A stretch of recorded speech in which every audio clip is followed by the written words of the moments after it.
Welcome to the show Gold Squadron Gays. It's the podcast where two Star Wars loving gays talk about and review their favorite Star Wars content while also being gay as hell. I'm your host, Bradley Brower. I'm your other host, Charles Rogers, and I did bully Bradley into watching K-pop Demon Hunters. You sure did. That did happen.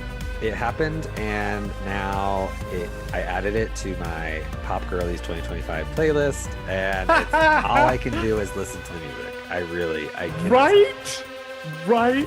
It is crazy. So good. Like, I think the music actually transcends the movie itself. Like, I don't actually think I would watch the movie again, but I'm not like, oh, I have to watch the movie again. But like the music, I have to keep listening to. Like, I have to constantly listen to the music. Like, it's so good. Oh no. Your Idol has been in my ears literally since I watched the movie. That's crazy. Like, it's crazy how good that movie is, but two, the music in that movie is. I did think it was hilarious that K-pop Demon Hunters is like blasting everybody off the Spotify charts. It is impressive. If you follow K-pop at all, which I have a middling interest in, I have specific K-pop groups that I like. That makes the movie better because you can see what they're riffing on. Yes, you know, like like this song is this. Like, it's kind of like this song. This song is kind of like this song. This song is kind of like that song. Like, and what I love about the songs is that there is, like, based on however many there are in the movie, it's like each one is a different type of K-pop song. So it's like, oh, right, here's this one. It's like the all boy, like, basic pop one. Here's the whatever. Like, they do so many. They do the boy, like, opening lighter one as their first song, and then they do the darker one, which mirrors how actual K-pop groups tend to go. And it's so good. My favorite, because I am a Stray Kids fan, was the like baby-faced one from the Saja Boys. I think he's called Baby, being like the group rapper. Yeah. As like, I saw that and I went, oh, that's just like Felix from Stray Kids. Who's got this ridiculous like baby face and then this unbelievably deep voice. Like, seriously, if you have never listened to a Stray Kids song or watched the music video, go experience the Felix effect for yourself. It's kind of wild. I think the movie is so good. However, I think it would have made a better TV show. See, because you could have drawn it out. I feel like you could have done a little bit more. I think it needed a little bit more world building and needed a little bit more explanation for things. Like, I don't think it needs a TV show. I think it needs a sequel. Well, I mean, yeah, it'll get a sequel. Because they've set up some really good concepts that I think within the context of the first movie work really well. It's in, it's out. Yes, it has a liar revealed plot. It has two layered revealed plots, actually. Yes, it's doing that, but it doesn't overstay its welcome. I do feel like it's set up enough like elements to the world building that it definitely like needs a sequel to explore some of those. Also, one minor plot element that I felt was resolved well enough by the movie, but was left hanging enough that I'm like, I need more information about this element of the backstory. I'm not going to say what it is. But like, I need more information about this element of the backstory. I need to know what happened here because there's another story here that we don't know. Speaking of getting more information about a character, hey Bradley, what are we talking about this week after that entire thing on K-pop Demon Hunters that you will not be cutting out of the podcast? I was like, we need to move on because this is not the kind of podcast we are. Today. We are not a K-pop podcast. That would be a little weird for us to do. We are instead what are we? What do we do? Why are we here? What's happening? Today we're talking about Andor Season 2, Episode 10, Make It Stop. Lonni Jung taps out, Dedra closes in, Luthen scrambles, Kleya delivers. Charles, what's one thing you liked about this episode and one thing you did not? Yeah, I'm not doing this week. This episode was perfect, and there was actually nothing that I disliked about it from beginning to end. 10 out of 10, I can't. I just can't. I can't play this game this week. I couldn't really think of anything. I was gonna write it down and I was like, and I'm not saying it was like the best episode I've ever seen in my life, but I genuinely thought it was so solid that I couldn't find the holes. I couldn't find the thing that I thought the pacing was good.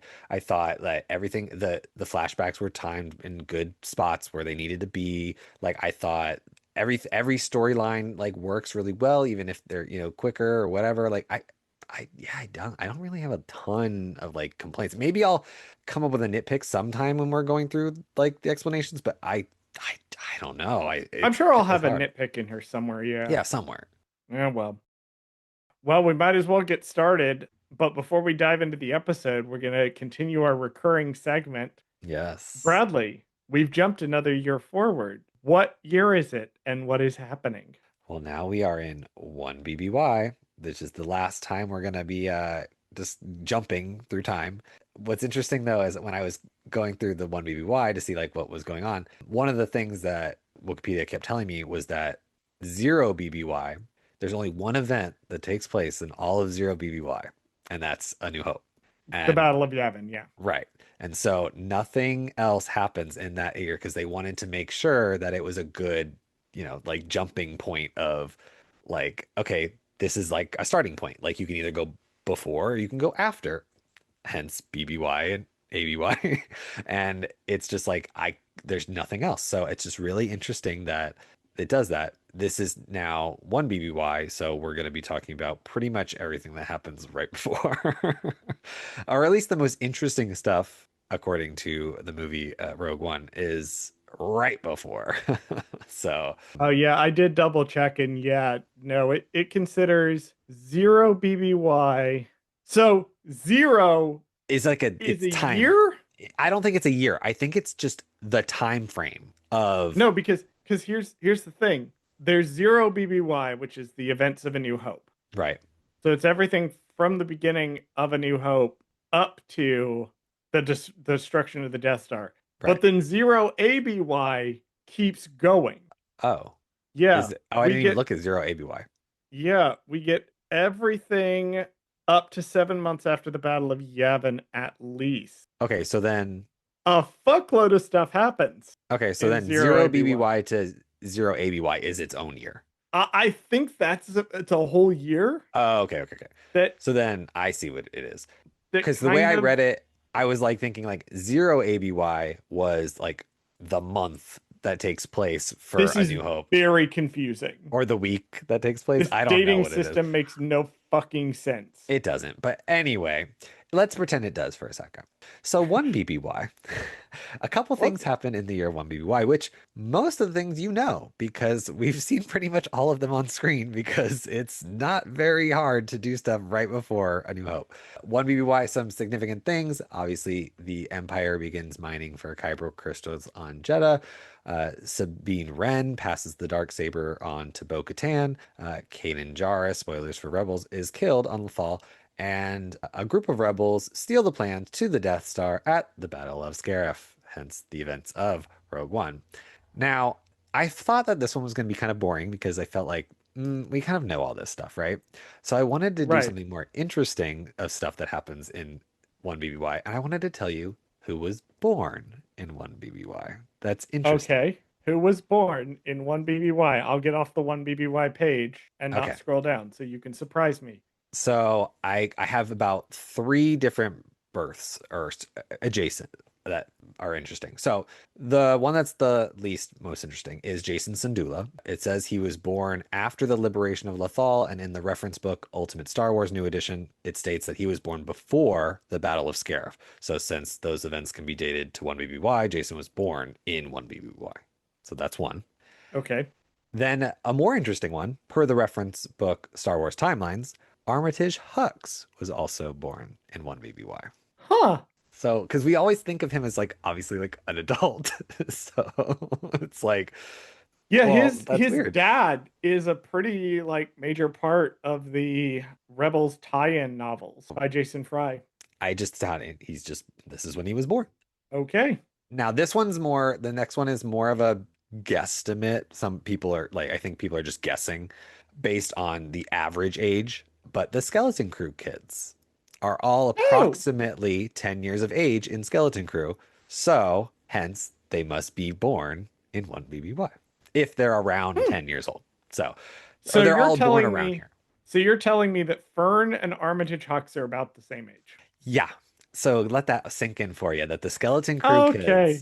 are the This is same not age. quite as crazy as learning that Darth Vader and Grogu are the same age. That one's a But it little is weird. still But yeah. pretty crazy. It is weird, right? To think like, okay, wait a minute. That means that the Skeleton Crew kids and Jason Syndulla like are all adults by Rise of Skywalker. So what's going on Yes, there? it's Like, I what are think they it's doing? implied possibly that Jason is flying the ghost Right. at Exegol, but we don't know. We don't Hera could know. still be alive. Right, exactly. Oh, I guess we'll find out in season 2 of Ahsoka. You know what happens there. Oh, Um, they have. So, side note, I went to go double check something and they must have updated. Okay, so they did update with timelines for 41 BBY. So we have to update a previous running joke on the show. Previously, we had said that Grogu, Anakin Skywalker, and I don't know if she's a Grand Admiral. I think Grand Admiral Ray Sloan are all born in the same year. The woman who basically founds the First Order. We now have a fourth addition to that list, okay. and that is Kitster Benai was also born in 41 BBY. Of course So he was. Kitster, Anakin, Ray Sloan, and Grogu are all the same age. They were all in pre-K together and They're all in pre-K. All right, we it's got to just fucking funny to talk think of. about this Yeah, let's talk episode. about the actual show. Section 1. A distress signal arrives at Luthen's art gallery, prompting Kleya to respond. Luthen calmly prepares for the meeting, and Kleya expresses concern. She gives Luthen a blaster and warns him to cancel if things feel wrong. Luthen meets with Lonni. He fears Dedra is onto him after a friend in ISB Tactical warned him about an operation being planned. He offers major intel in exchange for safe passage for his family. He exposes a secret Imperial project, explaining that the Gorman massacre and crackdowns on Jeddah and Scarif are covers for kyber crystal mining and the development of Krennic's secret weapon. Luthen promises to help, claiming he will send Lonni and his family to Yavin 4, but later, Lonni is found dead on the bench with a blaster wound. Luthen relays the weapon intel to Kleya and convinces her that he will be the one to stay behind to burn the communication device at the shop. So when the episode opens, we get echoes of episode 4 of the Mm, show when he's preening himself to return to his shop on right, Coruscant. So I did like that this episode opened with that we got to see that again. right. And then Luthen tells Kleya, I think we used up all the perfect. And just from their faces, like right off the bat, this is the first scene of the episode. When he says that, the faces that Luthen and Kleya make, it is very clear both of them know that this is some kind of end. Yeah, it's over. It's over. Yeah. Both of them, there's a sense that however this is going to go down, something's about to go down. Right. And we will find out a second later because Lonni Jung hit a big red button He to pressed sound the a red giant button. alarm. Yeah. The final button. Which he does show up and is trying to bargain. Like, I did think that was kind of funny. I will say one minor thing, and it's not a criticism of the episode, too, is that when Lonnie's explaining, like, how he found out what he found out, he said that he's had Dedra's code cert for a year. And this just kind of comes out of nowhere. Right. We didn't see that. And I feel like if the show had not been hacked to the bone, we absolutely would have seen more of Lonnie in it. He feels like somebody who's really effective in the scenes that he's in, but we're missing a lot of this spycraft that he does. Right. It's all behind the scenes. We never get to see it. Yeah, and like now that I'm just thinking too, episode 9, like the aftermath of Gorman, if we had seen Dedra come back to Coruscant, we could have probably seen how he managed to lift her code cert. There probably would have been a whole scene where they were interacting and then like somehow he was able to get it. I don't know, maybe she just wasn't paying attention or something and he was just like took the opportunity. There's so many things they could have done and then it would just been like, okay, now how is he going to use that? It would have been a whole plot point of like, oh my God, is he going to use her Right. thing? Like, you know, It would have been like an in-season stinger to like show us that in the exactly. final episode of season 4 or whatever that Lonnie has her code cert now. And Right. you can tell where this show was squashed down. It gives us the information when we need to know the information, but we didn't see it and we could have seen it. Lonnie then proceeds to spout out a whole bunch of fucking words that we've never heard before. If we're watching in chronological order, he proceeds to just completely vomit a whole bunch of shit. He starts rambling about the partisans being on Jeddah. He starts rambling about kyber crystals. He mentions Scarif, the None of planet these of mean anything Skara. to us. None of this makes any fucking sense. None of this makes any fucking sense to Luthen. And he's just saying this over and over and over again, which in the context of the show, it does kind of come out of nowhere, but it also, I think, sort of makes sense for me within the Yeah, context of the scene. Because the underlying thing of the scene is Lonni going, no, no, no, no. I found something so fucking big that nothing else matters. right. Drop literally everything. I'm going to tell you about this specific thing. Yeah, I think it was, I know it's exposition heavy because he does like kind of drop all the words and things. I like how like out of context, I'm watching this in chronological order. I've never seen anything else before. It doesn't make any sense. However, in the story, it actually doesn't make sense on purpose either. Right. So it's like Luthen has no idea what he's talking about. He's like, what is all this jumbled? Like you're giving me, you're vomiting information. Like it's just like things. And that's why like I love later when he's trying to tell Kleya, he's like, this, that, you know, like he's giving her like all this stuff and she's trying to remember it all. Like, what's important here? I don't know. I'm just gonna remember it. Right. I will recommend First Steps, a Star Wars podcast that actually does have somebody on it that would have had no idea what the fuck any of this meant, Right. which is a wonderful listen. But we have firmly established right from the second scene of this episode that no, we're firmly the plot of Andor is now basically over. It's going to pretty much end with this episode. The plot, we are now firmly in Rogue One prequel territory. And I it's gonna yeah. continue as we go through more episodes of this No, arc. I think that this arc is its own thing. I feel like the Andor show is done. It was over last week. That was it. That was the whole show. We're done. This is now the Rogue One prequel movie that's split into three parts. Like it's literally like let's just take a movie and just make it into a TV show all of a sudden. Like I feel like this could be like a little mini prequel movie. Like it really, I could be. would argue more so this is the finale sort of the Andor exclusive plot because it Yeah. it resolves the Luthen plot, Oh, okay. which was That's the fair. final plot we had outstanding. You know what? You're right. Yeah. All of the other outstanding plots from Andor by the time we hit this episode have largely been resolved in the way that they're going to get resolved. Right, because Luthen has no real standing in Rogue One. There's nothing technically there that implies that he ever existed or meant anything or whatever. So, by design, obviously, in this, Right. but in terms of like, I'm just watching Rogue One as a movie by itself. You're right. The plot of Luthen is, for lack of a better word, dies in this episode, and And then honestly, kind of Dedra's plot ends here too. Because true, yeah, she doesn't really it's not that most of important. what Yeah, she gets in the next two episodes is mainly going to be explaining why the ISB is acting the way it's acting and why she's acting the way that she's acting. that's true. It's not Yeah, so much her doing stuff. She doesn't really do anything else. She right. has She's just one there. conversation with Hirt where she gives him advice, but other than that, she mainly just gets chewed out by her boss's boss Right. for several minutes in a glorious scene that we will get to on next week's episode. We also find out an insane lore drop that's just randomly in here that Colonel Yularen had no idea the Death Star existed, Yeah, he says which he goes to just show found you. out. Yeah, he found out a month ago Right, that the Death Star is a thing that exists, which right. is one hilarious because it highlights basically how nobody knows the Death Star exists except the people that are working on it. And like Palpatine, Vader, Masameda, that's it. Thrawn knows because Thrawn was smart enough to figure it out. That was part of the plot of the Thrawn trilogy, the Right. new Thrawn trilogy, is Thrawn was smart enough to figure it out. But other than him, no, nobody outside the command center was told what Project Stardust actually is. Right.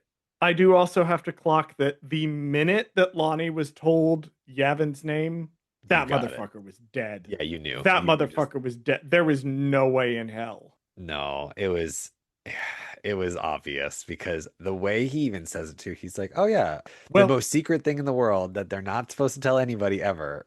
it gets darker. It gets darker because what tipped me off to, oh, okay, so Luthen's already decided he's going to kill it, is Luthen talks about going to Yavin. Yeah, Luthen was never going to go to he was Yavin. never And gonna go. he knew he was never going to go to Yavin. He Right. was going to make like he was going to go there. He might have even believed in a tiny, tiny, tiny part of him that he could actually make it. But there's no way Luthen Rail actually thought he was getting off course onto. Right. Because he even says he's like, we're in this together. Like, you know what I mean? Like, we're both going to have to go. So, like, I'm putting my life at risk too, trying to help you get out of here. So that's why I need you to tell me everything.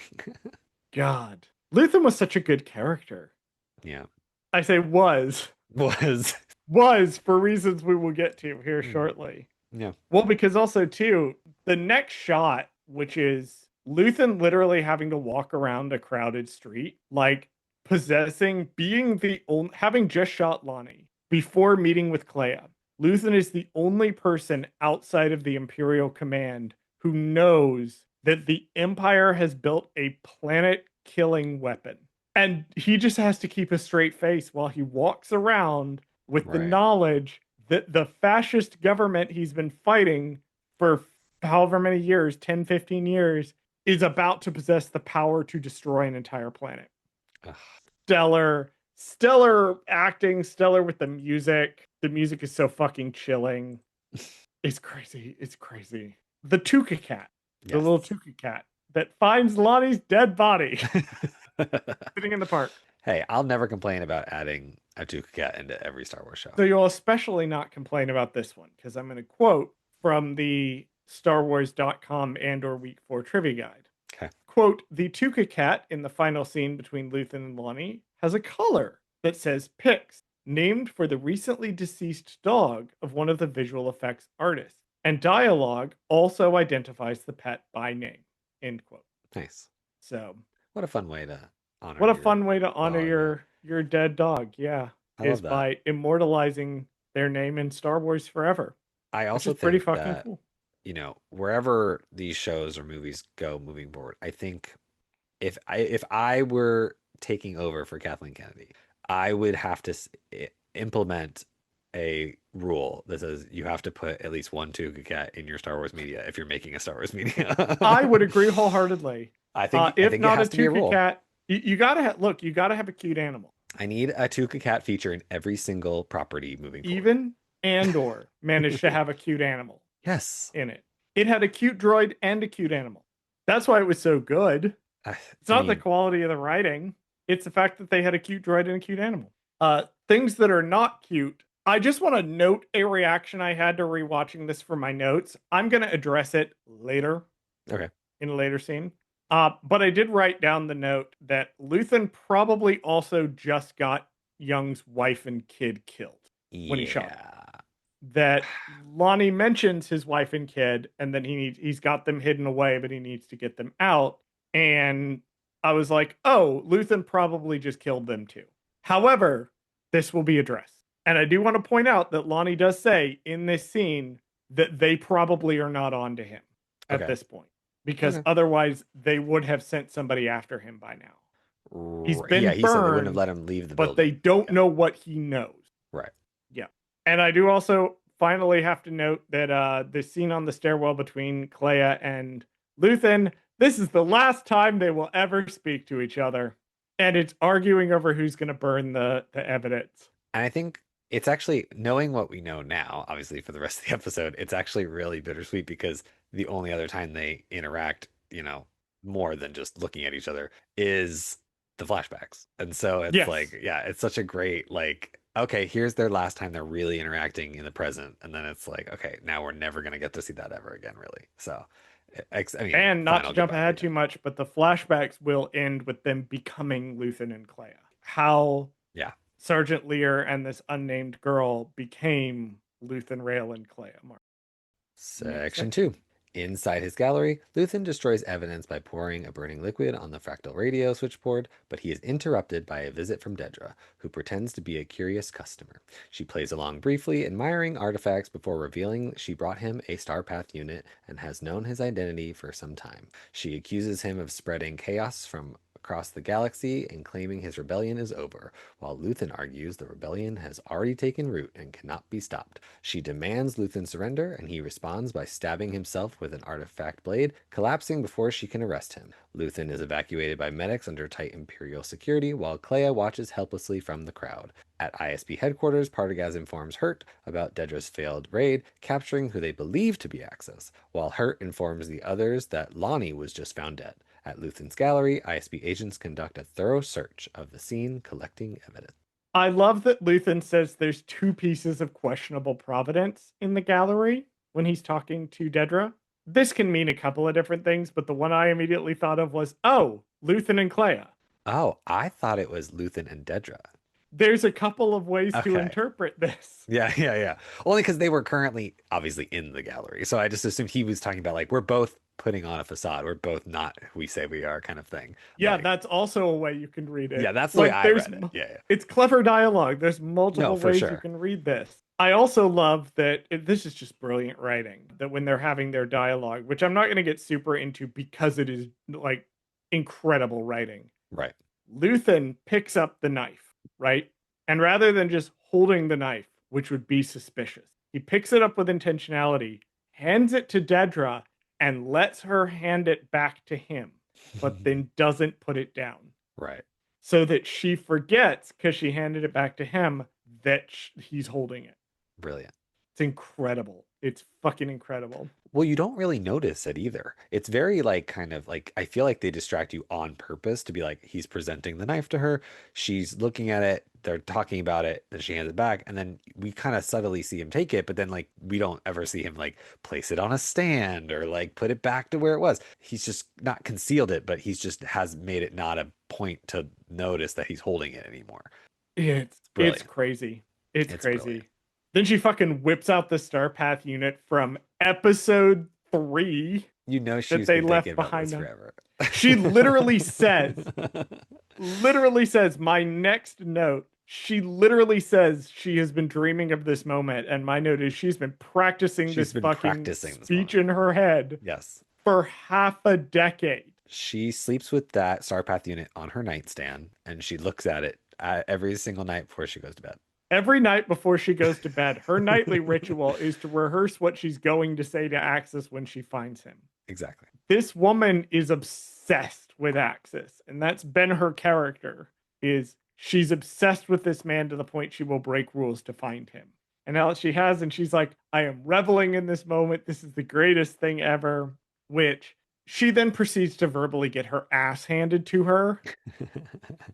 Because like there's a whole galaxy out there waiting to discuss you is a hell of a thing to say to Dedra Miro. Yeah. Who has had perpetual disgusted face every time she leaves the ISB headquarters. Amazing. Then he fucking stabs himself, which I didn't check the exact positioning. Yeah. But I'm like about 80% sure that that's a stomach wound. I think that was what he was going for. Yeah. It's like, I guess, because I mean, I think because if you were to try to go for the heart, I think it's just because of the way he's standing and he doesn't have a lot of momentum. You know what I mean? I feel like the rib cage is doing its job. It's protecting, your vital organs. And so your stomach is a lot softer of a spot. And so therefore he could stab himself a little easier and then just bleed out. That's kind of, I think, what he was going for. It also gets darker because if he can puncture the stomach, which I'm assuming this man is good enough at killing people by this point, he was a Yeah. soldier, to know where the stomach is. Punctures his own. If he can puncture the stomach and he can get the knife out, he's successfully able to do. He has now released the stomach acid into his body. Mm. And that is going to fuck him up, and that is going to make it very, very difficult to keep him alive. So it's not just at that point, it's no longer just become a matter of like, keep him alive until we can get a new heart installed or whatever, or Right. keep him alive until we can staunch the bleeding. Now you have to deal with an absolute fuckload of medical complications that come from the fact that that dude has just released acid into his body. It's great. I love this episode so much. I love it. My final note for this section with regards to the conversation the ISB agents are having is the way they're talking about Lonnie, they're talking like they don't know he found anything, that Right. he Yeah, just got not shot even a and thing. died. Exactly. Weirdly, I think this might have saved his family's lives. Okay, so you think this is what did it? I think Yeah. Luthen killing him buried what he learned. And that because it looks like somebody randomly gunned him down, Right. it doesn't look like necessarily he was engaged in anything wrong. So they can't out and out say he knew about the Death Star. At least the ISB can't. I believe Krennic will talk about in the next episode Right. that Lonnie was able to access the files. But I think in the short term, he might have given Lonnie's wife and kid a fighting chance by killing him, Okay. because that throws the ISB off for the Right. moment. They're like, wait, this doesn't add up. It's not, doesn't make sense. Yeah. Right. Now they're also not interested in finding Lonnie. We're going to find out in the next episode. They're interested in finding who else might have been told Right. Right. about Right. this. They're not going to be following up on Lonnie. Section 3. Kleya searches a safe house, finding hidden supplies in the ceiling. In a flashback, we see Luthen's time as a soldier, where he listens helplessly as his squad massacres civilians. He is visibly disturbed by the violence and drinks heavily while asking for it to stop. A young girl hides behind a grate, and Luthen discovers her. Despite being watched and questioned by other soldiers, he quietly protects her and signals her to stay hidden. In the present, Kleya disguises herself to sneak into the hospital, preparing for her next move. And we're back in the fucking building again. We're back in the same fucking apartment. I think this is supposed to be like the one next door or something. You know what I mean? Like, isn't it like it's like a little dirtier? It's just not as Well, so it's actually interesting because the StarWars.com trivia guide yeah. notes that this is the final sequence shot in the safe house set. Okay. And you can actually see they have like a little slider thing that you can see a scene with Cassian and Bix, and Oh, then you can in the see scene, yeah. this scene with Kleya standing here, Okay. and you can actually see how they like stripped everything out of this. Like clearly they put everything in the set, and then over time stripped things out until there was basically nothing left, and it looked really run down. That's right. I guess you're right because it has been a whole year since It's the been the escape, right? 3 years. Or yeah, it's been a whole year since the escape, And that was which the was the last time they last were time in we the saw it. safe house. Yeah. And So even that seemed very disused compared to when correct. Cassian It and was a Bix were little living. bit more rundown than it was when they were living in it. So Yes. okay. So you can actually see, which is somewhat cool, the side by side of like what it looked like when it was fully dressed and what it looks like now. I just love that they're getting their mileage, and it's gonna be in the next two fucking episodes too. It's crazy how much mileage they got out of the set. Although I'm not going to read every single one, but they do note like a couple of times that they would reuse sets, redress sets, use the same locations. The woodland set for a later sequence of Luthen and Kleya, that was just redressed or reused from the same location they shot the Canary Village in season one. It's a very economical production. It really is. The soldiers then are bantering while they're clearly doing a massacre. This is not a battle. If you turn Yeah. the subtitles on, they're talking about runners. Right. Right. They're talking about like they're killing people. They're massacring an entire population. Right. And the soldiers are just bantering during it. No wonder Luthen goes fucking crazy. And they just seem like they don't care. They're just kind of like it's almost like a Tuesday for them. They're just like, Yeah, yeah. it's like I'm moderately frustrated by the annoying elements of my job, but my job is perpetrating the Empire's genocide. Yeah. Which I did note, trying to date this, clearly this has to be like, Yeah, it's hard. it's hard. It's somewhere between, I would say, 12 to 15 years ago, I want to say. Yeah, because I mean, Clea is not that old, right? Like, so it can't be, she can't be that, you know what I mean? Like, Let's see how old the actress is. yeah, because again, one of our rules of thumb is like basically if they don't tell us But we'll revert. explicitly, yeah, we'll revert to whatever the actor is. Elizabeth Dulau was born in 1995, making her 30 years old Okay. as of So recording this. So she would have been about 28, 27, 28 around when this was yeah, filmed. I would say Clea's in her late 20s. That makes sense. Like I would So at least I would date this to very shortly after the events of the Bad Batch. that's what I was thinking. It has to be like before, well. Yeah, The no. clones have been Yeah, phased out. right. Normal troopers have been Regular phased troopers and in, soldiers. Yep. but the Imperial military hasn't coalesced in the way that it's going to have coalesced further down the time. Also, Luthen has his hair. Luthen So always has his hair. He always has the hair. We will see the hair in the later scene. He's not bald, No, Bradley. I know. But he gives, I'm losing He my does hair have a and he does have a military like crew cut right. going on in the flashback because he's in the Mhm. military. Yeah. We find out this is clearly He the says Imperial military. he's also like he says I think they say he's a sergeant, right? Yes, his name is Sergeant Lear. Hmm. As in, and I will say I missed this the first time. First Steps had to point it out to me that we do hear his name later on in the sequence. It's Sergeant Lear, as in King Lear. Oh. But also, hilariously, Rail, the last name he uses as his cover, is Lear spelled backwards. Okay. He just spelled his fucking last name backwards. He's not, the most This is creative. this is fucking Ben Kenobi levels Yes, yes. of not hiding. You mean old Ben? Although I did recently read The Legends Kenobi by John Jackson Miller. hmm That book did a pretty good job of making the fact he has to be Ben Kenobi not his fault.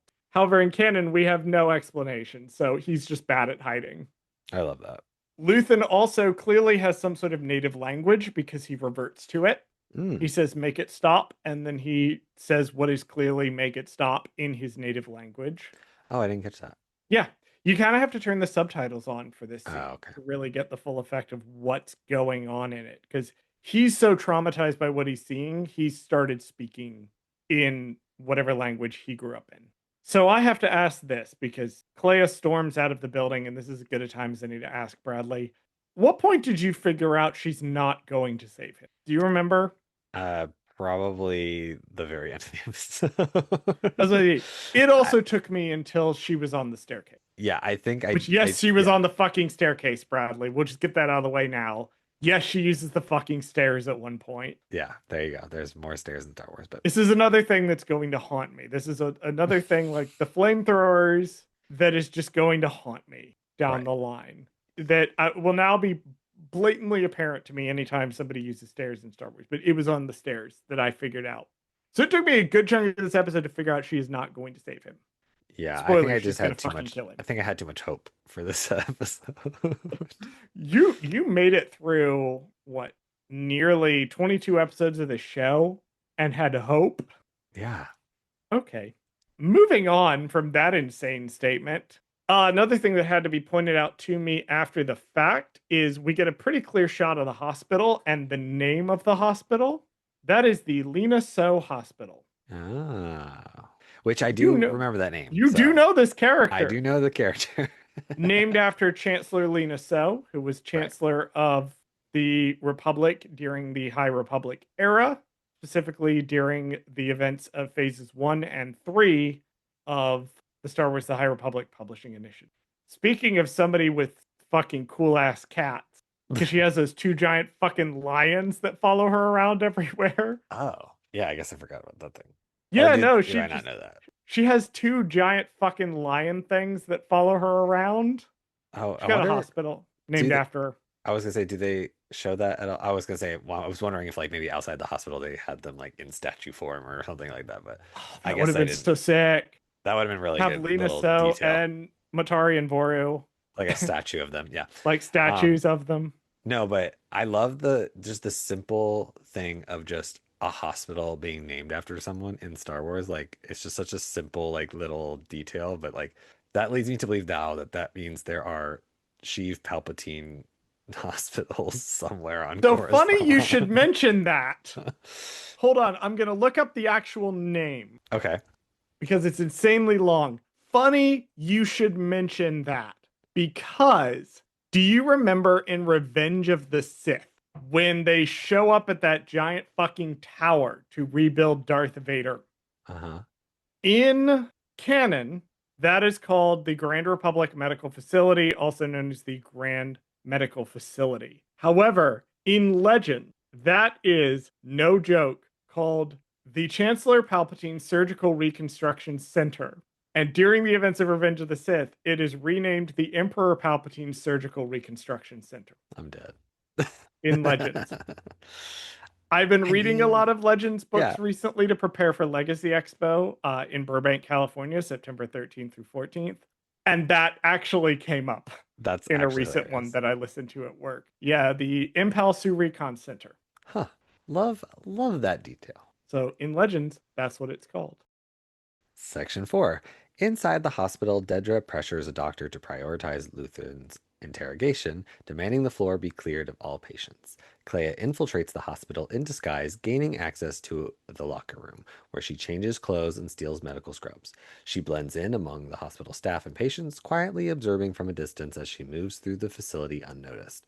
Meanwhile, Hurt arrives at the hospital and confronts Dedra outside Luthen's ICU, revealing Partagaz has sent him to arrest her for overstepping her authority. Dedra, shocked, agrees to go with them to resolve what she claims is a misunderstanding, and Kleya quietly maneuvers a patient on the lower level as part of her infiltration. So we will probably never have my boyfriend as a guest on this show for a variety of reasons. Mhm. This is the closest we will ever probably have to it because I need to talk about the experience of watching this episode with my boyfriend. Okay. Because my boyfriend is two very important things for context for this. And Bradley can back me up on these things because he has met my boyfriend. My boyfriend is number one, a nurse at a pretty decently sized hospital. Sure. That is his job. Number two, my boyfriend is kind of picky about his media. So, two experiences that I wanted to note for this podcast. And specifically, I picked this scene because he made me pause this scene where Dedra and the nurse have a conversation where Dedra's like, "You need to move all the patients." And the nurse is like, "Are you fucking stupid?" Right. We're not gonna do that. Yeah. He was like, "That's my job. Oh, That is the exact experience I have at work." I love that. Where he's like, "Yep." Somebody says in a position of authority says to do something, and I say that's dumb, and they say do it anyway, and then I just gotta have to roll my eyes and do it. He said that is painfully accurate to the experience of I, being a nurse. I was gonna say this doctor slash administrator or whatever they are, they're just very like, It is definitely like a nurse of some sort that she's okay, yeah. I just love that they're just like, that's gonna take like a long ass time, and then B, like, why? Like no, that, and this was his point. He says he does this at work when somebody gives yeah. him orders that's like, are you sure? Are you sure you want to do this? Like, are you 100% on this? He said this scene was very accurate to his experience of being a nurse. And I knew the first time I watched this episode, I was like, I'm excited to watch this with him because if they get anything wrong about Kleya's infiltration, he will Sure. say something about it. Didn't say a fucking word. There was not a single thing she does to infiltrate this hospital that he was like, yeah, that one. I love that. So even he was like not taken out of the suspension of disbelief for this That's episode. good. That's probably really hard to do. Like, That's especially, very hard to do, I particularly when mean, you're dealing yeah, with like somebody's job or right. whatever. Like, I can tell when an author has not written a check Hmm. in a very long time and doesn't understand how checks work. I can tell that because I've worked with checks so much. And it's not a thing that a lot of people deal with, Right. like actually how those work nowadays. So it's something that's just an example is I had a time where I was reading a book and I got taken out of it because I was like, that's not how checks work. There's a difference to me between I have tweaked something to make this narratively consistent and I did not bother to research this at all. And or I am falling back on the most tired presentations of it. And apparently this was good enough that the actual medical professional that I watched this with was not taken out of it to complain. And Bradley can back me up on this. If my boyfriend had spotted something that he thought was grievously on error, he would have told me I'm surprised he probably wasn't two or like, three times. those scrubs don't look right, or those shoes don't look right. I'm like, well, then those they can play with that stuff. Like, well, it's space Speaking as scrubs. somebody who has to see a lot of scrubs, I bought that those were scrubs. I did Those too. Yeah. registered as scrubs. That's the good costume design is they're clearly in space, but they registered in scrubs to me. And what was really interesting about them too is that they reminded me of the prison uniforms on Narkina 5. Oh, okay. because prison uniforms and medical scrubs are not that different. Uniform and mass produced. And so it's interesting that both of them are kind of identical. Like not identical, but like very, very similar. I actually found the choice of color of the scrubs to be very interesting because when I was watching the episode, I thought that the dichotomy of like her infiltrating and doing all this James Bond-esque, spycraft, like trying to sneak into one level, whatever, while wearing highlighter yellow scrubs that make you stand out more than anybody else in the world was just so interesting. Like, because she both stands out but blends in perfectly. It was just such an interesting, I don't know. I don't know how they did that, but that just impressed me. God, the costume design on the show is so fucking good. They better submit them for the Emmy for costume because that also is another thing that I'm like, if nothing else, I feel like when they submit these Star Wars shows like for Emmys, at least like the stuff that's not that everybody thinks about could win. You know what I mean? Because I feel like sometimes the Academy will like go out of their way to be like, ugh, we're not going to vote a Star Wars show for best actor or best, whatever, best screenwriting, all that stuff. But they'll like kind of give it something else for like editing or sound design or costume design, like that stuff, like they don't necessarily, they're not going to be like, oh, we're going to hold it against them just because they're a Star Wars show. Like, Right. and so I feel like that's what I want to see. I want to see costume. I feel like they could do it. They could win. Has Star Wars won a best costume award? I don't think so. Or has For won anything, a really. best costume award? Here we go. The original, right off the bat, 1978, Oh, really? Star Wars: A New Hope won costume design.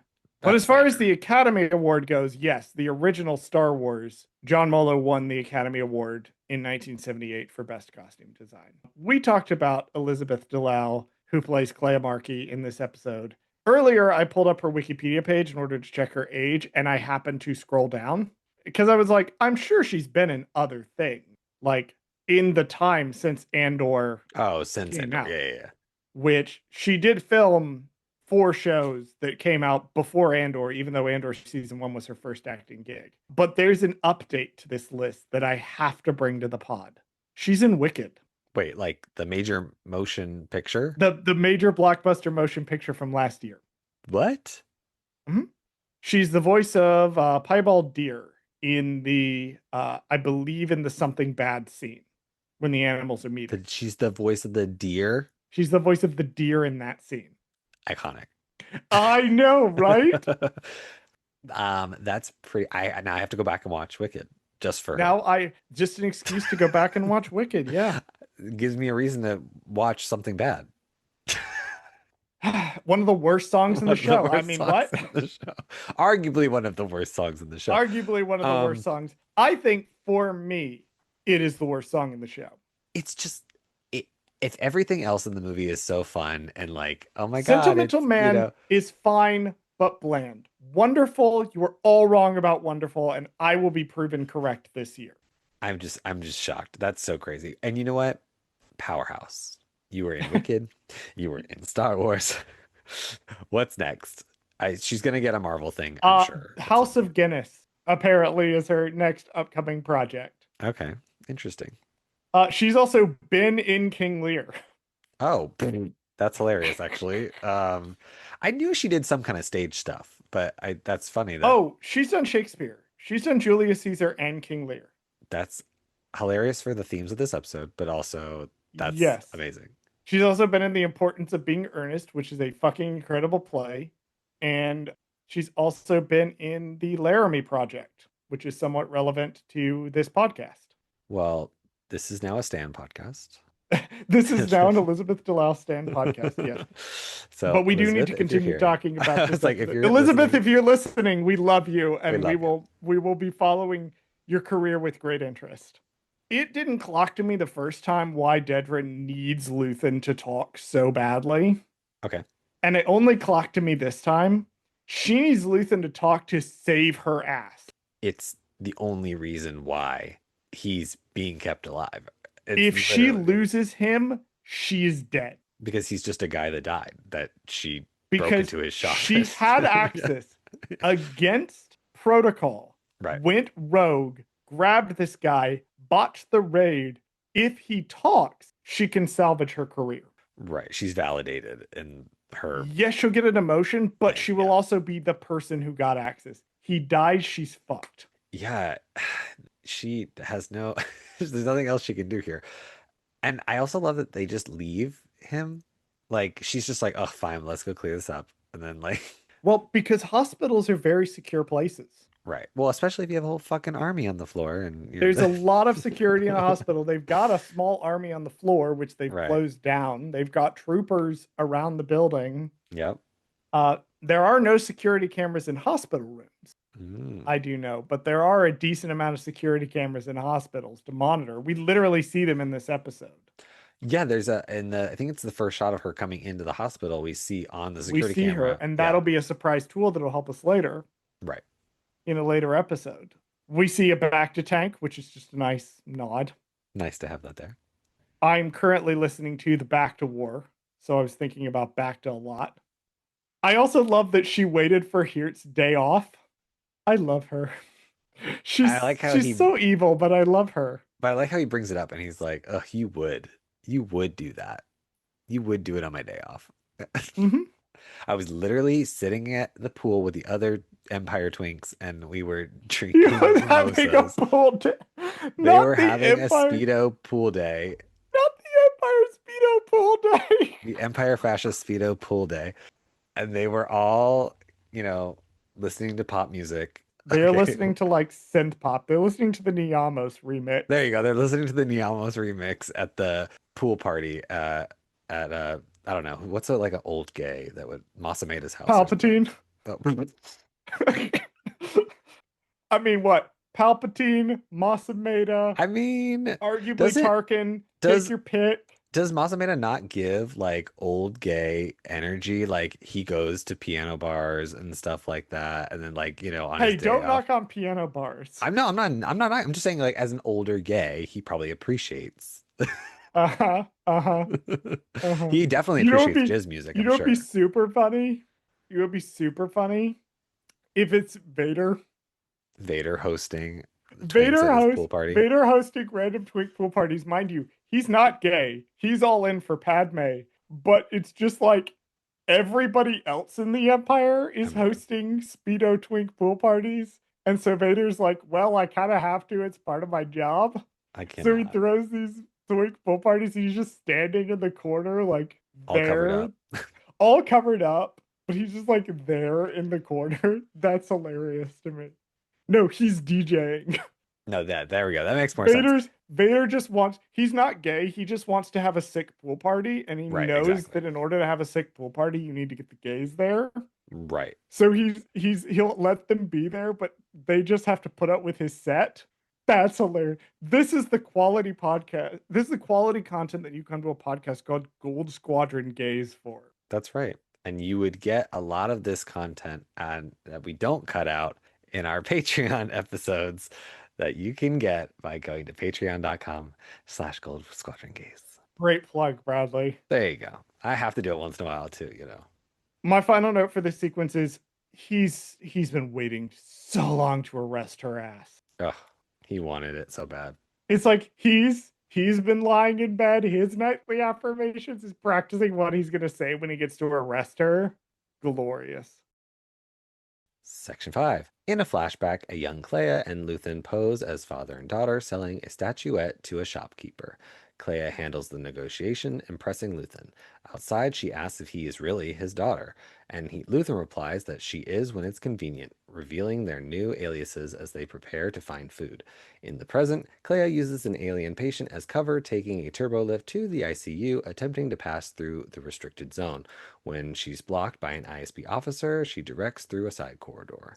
Another flashback shows Kleya and Luthen in Hilltown, where they witness a public execution of civilians by Imperial forces. Disturbed by the events, Kleya asks Luthen when they'll fight back, and Luthen warns her to wait for the right time. Back in the present, Kleya leaves the alien patient behind, climbs a staircase with a concealed blaster, and kills an ISB officer who blocks her path. She advances towards the ICU unit, observing the heavy Imperial security presence through the windows. This first flashback is very interesting as far as the relationship between Luthen and Kleya because clearly they have not rehearsed this. Kleya's just stepping in. and she's demonstrating to Luthen what she is capable of, that she can be an active participant even at her young age in the things that he does, which the conversation they have afterwards when she says, "Am I your daughter now?" and he says, "When it's useful." And she doesn't seem all that bothered by the response is kind of this is the point where I think their relationship really begins Right. as it exists throughout the entirety of the rest of Luthen's. Because they're also both deeply traumatized people who can no longer relate to anyone outside of the two of them who have been through one specific trauma together. Right. And like you said before, this is where they get their namesakes. Like he just creates their identities and he's just kind of like, okay, like this is you, this is me, and now we're starting this new journey together essentially. We have to talk about Granny in the elevator. Granny in the elevator. So, a couple things about this sequence from the StarWars.com trivia guide. Quote, grandmotherly aliens barely glimpsed on a beach in Niamos in season 1 were featured in Andor season 2, end quote. So we've seen this alien before. However, another thing about this scene is it was pointed out to me that apparently, remember how I said the Niamos music was going to come back in a diegetic way one more time? Yeah, It's the elevator music that's it's playing. in the elevator. It's the elevator music. I We got got a it. club remix and we got an elevator music. The You know what? natural evolution of all songs in our real world. It, you know what? It really is. Also, Elizabeth Delau's delivery of huh? Yeah, she's like, what? A plus, A plus, A I plus think comedy. it almost This took scene her was out. fucking hilarious. It took her out of like what she was doing for like a hot second. Like she was like, she's like, I'm so focused, I'm literally pushing this old lady. Like she doesn't even, I don't even think she necessarily like cares or registers that there's a literal person in like this chair that she's moving. And then she's literally No, like the this second, woman's useful. right. And the second the lady says something to her, she's like, whoa, like, wait, what? It's just stupid, but it's funny. Well, it's also this tiny moment of humanity Yeah. in the middle of this scene where Kleya is locked in. She's, spoilers for the episode, going to do a murder. She is going to kill someone. She is using an elderly patient, taking an elderly patient out of her like care floor Right. and Just moving God her knows to a where. random different spot in the hospital Yes. with no regard for patient safety or care No. in order to accomplish this. She is going to kill several people over the course of this and do a bunch of property damage. But it is good to have this tiny moment to remind us that Kleya is just a person that is doing. Like, she I has this love that. tiny moment of a very human reaction to what? Yeah. In the second flashback, Luthen mentions a Deveronian victory necklace. New to the show. Not a thing. This show is very good at coming up with things that sound like they should be from Legends and are not. They just made them up for this show. I like that. Let's just keep expanding and just making up stuff as we go. I love it. Well, because that's also how Legends did it the first time around. Is they just made shit up as they Right. went along. Yeah, There was but no now you've Bible for this. you've There literally was now no opened like the opportunity though. Like so now like you said, there is no such thing. Now somebody down the line, if they want to write a story slash introduce it again and make it interesting or important, they could. yeah, and that was the thing about Legends that I think made it resonate to so many people was that it added so many tiny details to what already existed in the films and gradually over time coalesced into a cohesive universe of its own because it didn't start that way. The EU didn't start that way. It started doing whatever the fuck it wanted with absolutely no regard for canon whatsoever. And then after Heir to the Empire, it really started taking steps to let's build out the characters, let's build out the world, and then things would randomly show up. The publishing initiative on the canon side has been really, really good about that, particularly Cavan Scott. Cavan Scott is fucking great about throwing in random little things. He does it in kind of like a history context, like he'll mention the Grand Rift of Parthenon or whatever, and then clearly that's just there so like some writer can write about that in 20 years. And we're not just returning also to the same stuff over and over and over again. Like, yeah, it was nice to see the Rakatans get referenced in seasons 1 and early season 2, but like then we get some new stuff. And that's nice. Kleya does see during this sequence where she's watching these prisoners get executed. There's a couple things happening in it. I think that she's seeing that no one is safe from the Empire Mm, that their atrocities extend to anyone because they do gun down a child around her right. age. But I also think it's critical that she sees this defiance on the face of this kid that's getting gunned down. And that is something that she sees a reflection of what she's already feeling. She is able to put a face to what she's already feeling inside. And then I love their conversation on the sort of castle that they're walking along, where Luthen kind of explains that you got to lose a lot to win these things. Mm, And something that's really interesting is that in A New Hope, the rebels have just won their first battle ever. And something that canon explores really, really well is that the rebels lose a lot up to this point. And the alliance to restore the republic, the rebellion that endures to become the rebel alliance that we know, was the one that was able to withstand losing over and over and over and over and over. Because most times tiny insurgencies, they can't do that. Thinking of Boudica and her campaign against Rome. But also, this happened a lot in Roman history. You would get these tiny insurgencies that would like win a bunch. They would win a whole bunch of battles in a row, and then they would lose one and it would break them because they just didn't have the manpower to endure a defeat. right. And that's the thing, is Rome had so many fucking soldiers they could just lose over and over. But your tiny insurgency of a couple of hundred people loses one battle, you're fucked. And that's why the Rebel Alliance survives and nobody else does, because they're gradually able to whittle these groups like the Maya Pay Brigade and Saw Gerrera's partisans and all this down to nothing. I also like that Kleya has to hide the hatred that she feels. Like she has to get really good at masking that. That's a really, and you can, it makes so many of Elizabeth Delau's character choices for this character through season one and early season two make more sense. That you can see her barely restraining this. Like she's gotten really good, but you can also tell how much she hates the Empire. However, we do have to end this section on a very funny note. Okay. Have you watched this with the subtitles on? No. One of the subtitles is, and I'm quoting here, Granny scatting, which is, for some reason, that's just so fucking funny to me. She's just when she abandons her and the When she abandons her, yeah, and the yeah, yeah. subtitle is just Granny scatting. I love it. Iconic subtitle She's choice. just sitting there like happy, like she's like dee dee dee dee dee. Like yeah, I love She's it. doing her little vocalization, her little like kind of not singing to herself. I love it. Section 6. In a flashback on Naboo, Luthen trains Kleya to commit to their cause, warning her of the sacrifices ahead. He tests her with a disguised bombing operation, which he detonates himself after she hesitates, showing her the cost and reality of rebellion.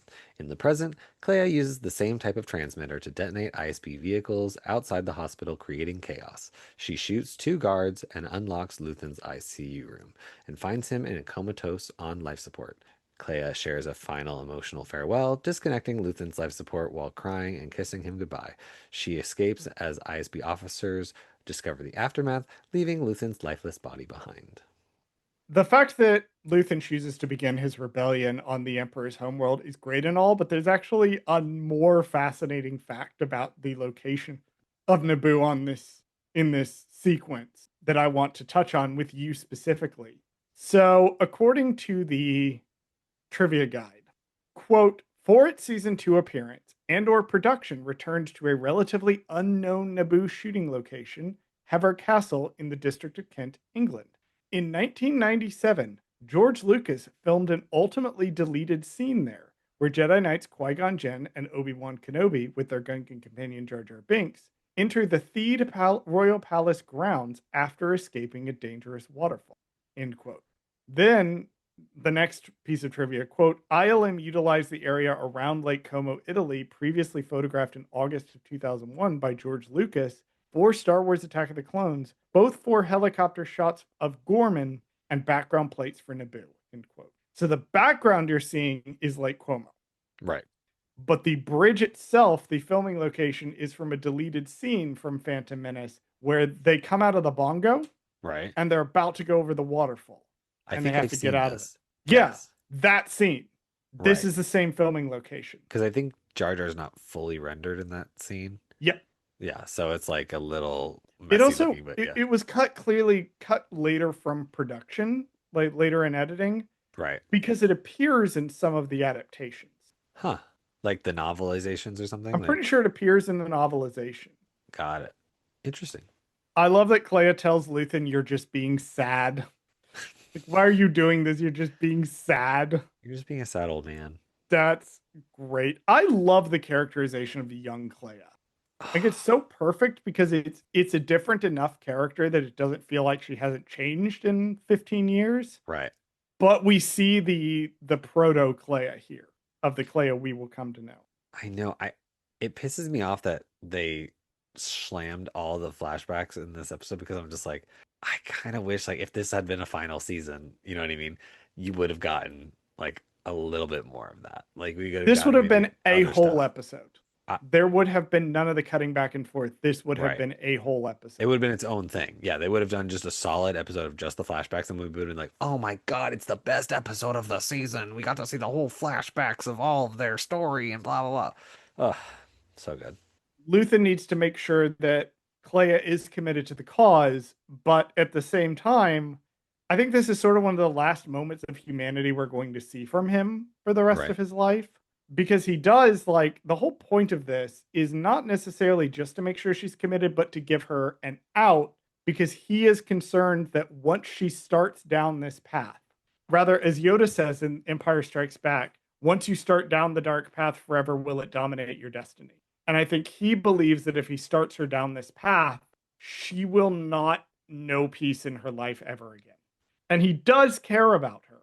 Like, I don't know if I would call it like he views her as a daughter per se, but he does understand what he's going to do to this child if he fully inducts her in as his equal partner in this. And then, even after she shows her willingness to do it, he pushes the button and starts the Right. rebellion. He's like, "No, you don't need to be killing people at this age." He's like, no, I just needed to see that you can do it. But Right. really, really, at the end of the day, he had to be the one to do Right. it. It had to be him. Which is a And nice then, parallel to the whole entire present of he has to be the one to do the burn. She's not the one who has to do it. yes. Yeah. Yeah, I didn't even notice that Yeah. he's going to always take on the most dangerous or the most He's always vital going to or be the the most. sacrifice. Yeah. He's always going to be the sacrifice play because, yeah, I just realized if they were to get caught, he can, like, his fingerprints are on the button, not hers. Right. Not hers. So it's very clear he was the one that set it off. Right. Yeah, he's always making the sacrifice because he's been trying to make the sacrifice for like 15 years. This dude knows he's going to die. This dude just accepted it. Yep. He accepted it from here where he says to her like as they're walking away, "We made our choice," which I also think is notable that he says it in the plural. We made our choice. Our choice. Right. Like they are in it together now. Back to the present, everybody just runs past Kleya when she bombs everything because she's a nurse. You don't see the support staff, Right. especially in a crisis. It doesn't register to any of these troopers that she's not supposed to be on the floor because she's a nurse. Obviously, she would be in the hospital. Right. She's supposed to be there. I did have a question the first time I watched this. There's a moment where she shoots a guard, drags his body out of the way, and then she picks up the gun. And I thought she was going to start carrying the gun because I have video game logic in my brain. And when you find the bigger gun, you take the bigger gun. Yeah. But then she drops it. And I was like, why did she do that? Well, it's because she's a stealth operative, you fucking dumbass. Right. Pass, It's too Charles. obvious that she was carrying a It's too giant ass gun. obvious. Yeah. She's not going to run around with a big fucking rifle. Right. Come on. My next note is just give Elizabeth Delau all the jobs. All of them. All of them. This was her episode.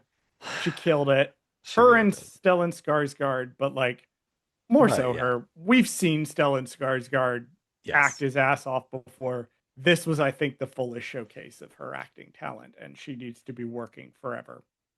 Speaking of Stellan Skarsgård, I did actually find an EW article where Elizabeth Delau confirms, where she's talking about the final goodbye scene. And I'm just going to quote directly from her in this article. Quote, "Thankfully, Stellan did lie there for me. It wasn't just like a tennis ball or something. He really played dead for me excellently. So I really could just look at this man and tried to let my imagination just run away with itself and remember all these daydreams and memories that I'd created in my head and allow the music to move me right before the director's action." End quote. Because she talks about how she makes playlists as part of her process and she kind of comes up with these ideas. But the final nail in that was that, yeah, that was actually Stellan Skarsgård on the table. That's not That's a great. double. Right. That's That's great. actually him. My final note is this was always how Luthen Rail was going to die. Yeah. That he was right. This was always where it was going. There was never going to be a happy ending for him. And it's really sad. They just kind of like fade to black. Like it's just very like, It's crazy how effective the ending of this is. and it's a long fade. Like it's not just like a fade to black. Like it's like a solid like 5 or 7 seconds of like just like Well, slowly because he fading. doesn't Like die immediately. He doesn't right. die immediately. He fades to black. Yeah. And that was how the show opted to say goodbye to him, was to take us out along with him. Who wrote and directed this episode? This episode was directed by Alonso Palacios. I hope I'm saying that summary right. He is Let me a look it up. because he is a Mexican film director, so I am apologize for his mispronunciation of his last name. Alonso Ruiz Palacios, Palacios. I Okay, believe is how you are supposed to say that name. got it. Apologies if I butchered that. I have done the best I can. So he's done a lot of obviously Mexican film and TV. One interesting thing that I saw that isn't really listed on there, but I found in other ways, he is done directed 2 episodes of Narcos Mexico, Hmm, which features one Diego Luna as the main character. nice. So he did that, and then for the writer of these episode arcs is Tom Bissell.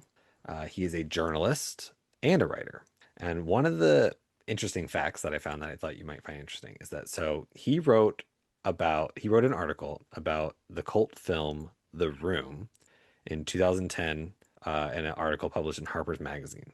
And in 2013, a book later came out called The Disaster Artist about said film, which was later adapted into a feature film called The Disaster Artist, which was directed by James Franco and released in 2017, which he helped write the script. I have read that book and watched that movie. So I there you own go. that book. Yeah. Yes. So Tom did that, and then that's not all. He's also known for his work in writing video games. So he worked on the Uncharted series, it says Gear 5, Batman Arkham Origins. So yeah, he's multifaceted in his writing. Yes, he's a very versatile writer. And it shows. It shows. Alrighty. Well, that was that episode. That was not as long as I was scared it was going to be. You know what? I thought it was, yeah, I thought we were gonna go like really hard and longer on that one. It wasn't that bad. Well, because here's the thing, right? There's only so many times you can say this is really good. This is This is acted really well. good. Like, there's not a lot of True. like tiny little details to pick at. It's just really good. It's just really solid TV. Like, it's an excellently written episode of TV. I liked it. What are we talking about next week? Next week we're talking about episode 11. Who else knows? Pluggables. You can find a whole bunch of reality TV that Bradley has worked on various streaming services. Such shows as Temptation Island, later seasons of Married to Medicine, The Circle on Netflix, Queen's Court, and the spinoff King's Court, which has premiered on Bravo. Go watch that if you like reality TV so we can keep Bradley employed. You can also find me on the Star Wars TTRPG podcast For Light and Dice. You can find me involved in the Star Wars EU Convention Legacy Expo, an expanded universe event. You can find books that I write on a whole bunch of places. Those are called Beach House Studios, Amazon, Kobo, Barnes & Noble, and you can request it at your library through Overdrive. You can also pay us money to get extended cuts of these episodes with all the stuff that Bradley's going to cut out. And I know exactly which tangent he's going to cut out of this episode. So if you want to hear that tangent, for $3 a month, you can sign up for our co-pilot tier. That gives you access to all of our extended cut episodes and video versions of the episode going all the way back to Skeleton. So you can watch our entire coverage of Skeleton Crew Extended and our entire coverage of Andor. All right, Bradley, we're almost done. 2 more episodes of this to go, plus the recap. Here we go. Here we go. All right, run the socials. Thank you for listening to Gold Squadron Gaze. Did Charles fuck something up? Email us at goldsquadrongaze@gmail.com and let us know. You can follow us on BlueSky, Instagram, Threads, and TikTok at Gold Squadron Gaze. Subscribe to us on YouTube at Gold Squadron Gaze, where we post full episodes of this podcast. If you like the podcast, you can also rate us and review us on your favorite podcast app of choice. Please join us next week and every week for another episode of Gold Squadron Gaze. Blackpink just went back on tour. So it's like, With a but they're not song even I do releasing. not like. You don't like the new song? Their Okay. new song is here's my thing, right? People have tried to surprise me by like springing opinions on Blackpink on me. Little do they know, I actually have opinions about Blackpink, and my opinion is the new song is a pale shadow of their previous work.